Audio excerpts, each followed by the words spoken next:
Assalamualaikum warahmatullahi wabarakatuh. Saya Hairul Amin Tristio dari program studi keperawatan anestesiologi Universitas Harapan Bangsa. Pada video ini saya akan menjelaskan mengenai penyulit pasca bedah. Slide yang pertama adalah pendahuluan. Penyulit pasca bedah sangat merugikan. Jadi setiap tindakan anestesi baik itu general maupun regional berpotensi mengakibatkan komplikasi anestesi yang pada akhirnya nanti akan menimbulkan penyulit pasca bedah. Ini merugikan karena dapat mempengaruhi keadaan umum pasien, memperpanjang waktu pemulihan atau waktu recovery, kemudian memberikan pengalaman buruk bagi pasien, rasa tidak nyaman, serta masalah biaya karena dapat memperpanjang masa perawatan dan penggunaan bahan habis pakai yang banyak. Kemudian penyulit pasca bedah ini sebenarnya dapat dicegah. Nah, pencegahannya seperti apa? Pencegahannya ini ya misalnya kita memprediksikan apa yang akan terjadi pada klien nanti setelah pembiusan selesai atau post operasinya itu kita prediksikan, tetapi sekali lagi yang namanya resiko itu melekat dan beberapa resiko tidak dapat dihindari. Ini terkait dengan status asa pasien. Seperti itu. Apakah penyulit atau komplikasi pasca bedah ini dapat ditanggulangi dengan manajemen atau pengelolaan pasien di ruang recovery? Selanjutnya akan dijelaskan di bagian pembahasan.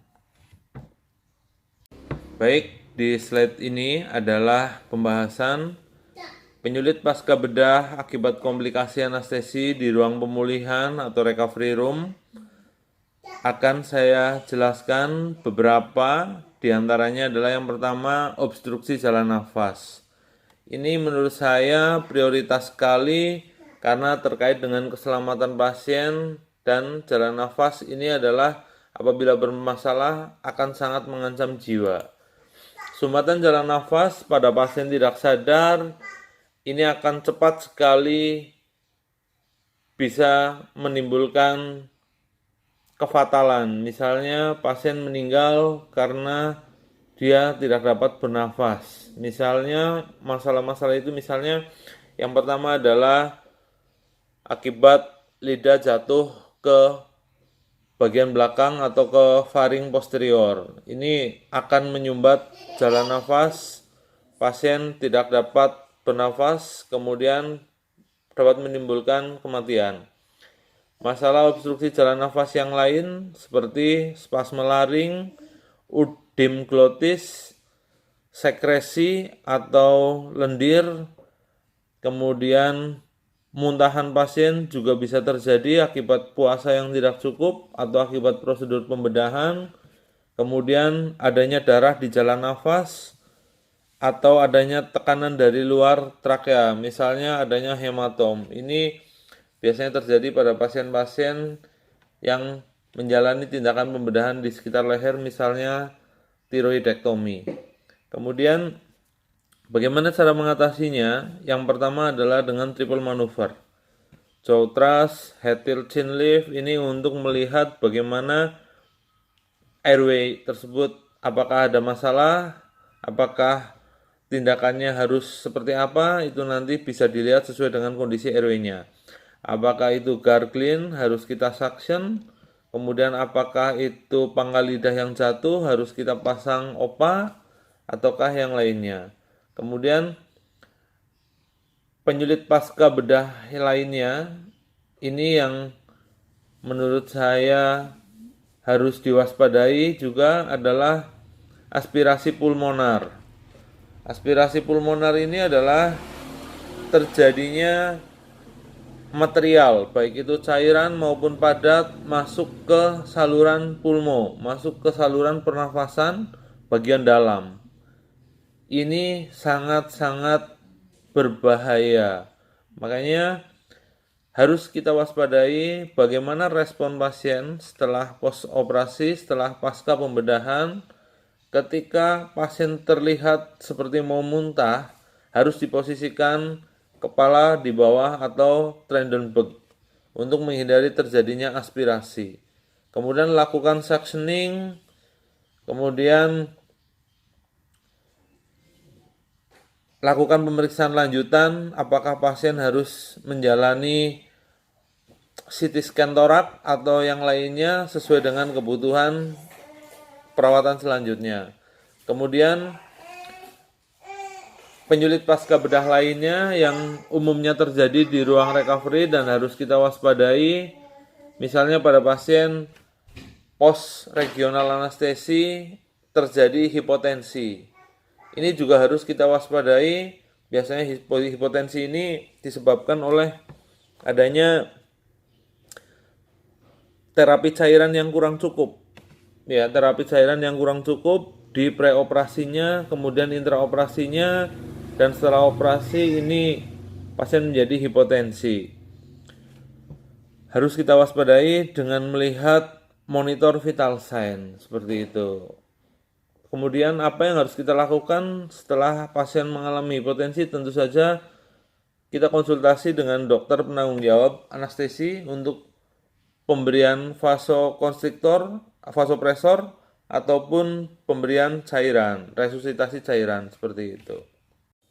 Mohon maaf ada yang terlewat untuk penjulit pasca bedah di ruang recovery, yaitu yang terlewat adalah hipoksemia. Ini disebabkan biasanya terjadi karena adanya hipoventilasi ya, peningkatan shunting intrapulmoner dari kiri ke kanan atau kedua-duanya. Apabila kita menemukan pasien yang hipoksemia, yang harus kita lakukan adalah terapi oksigen ya.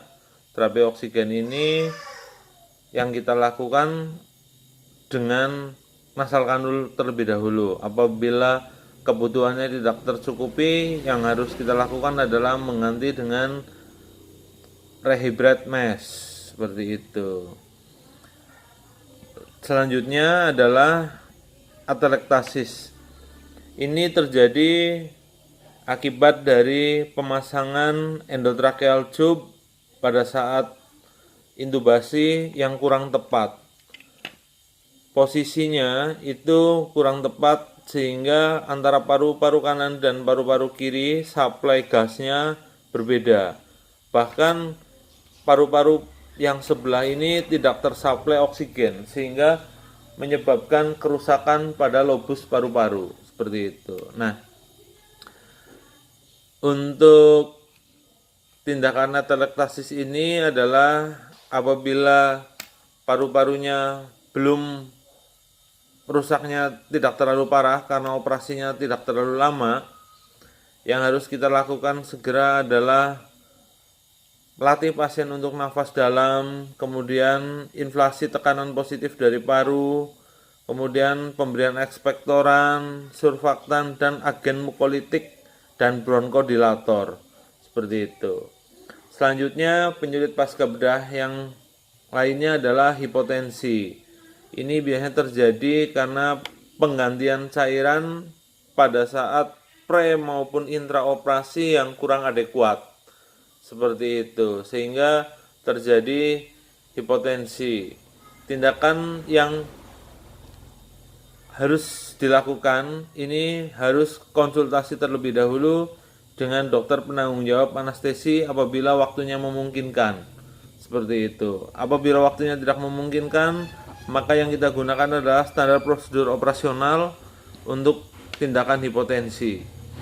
Nah, tindakannya apa? Tindakannya yang pertama adalah resusitasi cairan terlebih dahulu. Pemberian cairan yang cukup, kemudian pemberian vasopresor seperti itu. Selanjutnya adalah hipertensi. Ini biasanya disebabkan karena adanya rasa nyeri rasa nyeri pada pasien pos bedah. Kemudian terapi yang harus kita lakukan adalah pemberian analgetik atau relaksan sesuai dengan instruksi dokter penanggung jawab anestesi. Selanjutnya adalah hipotermia yang menyebabkan pasien menggigil. Yang harus kita lakukan adalah penggunaan warm blanket atau selimut penghangat. Penyulit selanjutnya adalah mual dan muntah. Apabila kita menemukan kejadian seperti ini, yang harus kita lakukan adalah lapor kepada dokter penanggung jawab anestesi, kemudian lakukan pemberian antiemetik, misalnya ondansetron, seperti itu. Abrasi kornea ini juga merupakan komplikasi anestesi atau penyulit pasca bedah, ya, walaupun tidak menyebabkan kegawatan, tetapi ini sangat merugikan pasien. Sebenarnya dapat kita cegah atau kita hindari dengan memasang kasa lembab atau pemberian salep mata dan menutup kelopak mata pasien pada saat operasi berlangsung. Dan yang terakhir adalah reaksi alergi obat atau anafilaksis. Ini sangat berbahaya apabila terjadi di daerah RW atau pernafasan, dapat menyebabkan kematian juga. Nah, apa yang harus kita lakukan apabila kita mendapatkan tanda-tanda alergi obat pada klien? Yang pertama adalah berikan klien kita lakukan pemberian obat sesuai instruksi dokter anestesi, misalnya antiinflamasi atau kortikosteroid, biasanya dalam bentuk dexamethasone seperti itu. Itu nanti dosisnya sesuai dengan instruksi dokter anestesi. Kemudian setelah itu berikan diuretik untuk segera mengeluarkan sisa-sisa obat yang masih ada di peredaran darah dan lakukan resusitasi cairan juga. Jadi pemberian diuretik itu diimbangi dengan pemberian cairan, misalnya ringer laktat 1-5 liter, kemudian berikan diuretik. Itu nanti akan mempercepat ekskresi dari obat yang menyebabkan alergi. Kesimpulannya, yang pertama adalah penyulit pasca bedah merupakan komplikasi anestesi yang dapat terjadi setelah pembiusan. Kemudian faktor-faktor yang dapat menimbulkan penyulit pasca bedah adalah usia, jenis kelamin, obesitas, faktor individual, premedikasi, teknik anestesi, dan obat anestesi, serta jenis dari operasinya. Kemudian penyulit atau komplikasi pasca bedah di sistem respirasi atau pernafasan, misalnya adalah atreklasis, aspirasi pneumo, kemudian atau aspirasi pulmonal, kemudian untuk sistem kardiovaskular misalnya hipotensi, hipertensi, sedangkan untuk mata ada abrasi kornea, dan untuk sistem keseimbangan cairan di sini dapat menyebabkan terjadinya hipovolemia yang menyebabkan hipotensi. Kemudian hipotermi yang menyebabkan menggigil dan mual muntah, seperti itu. Sekian presentasi dari saya, semoga bermanfaat. Mohon maaf apabila banyak kekurangan. Wabillahi taufiq wal hidayah. Wassalamualaikum warahmatullahi wabarakatuh.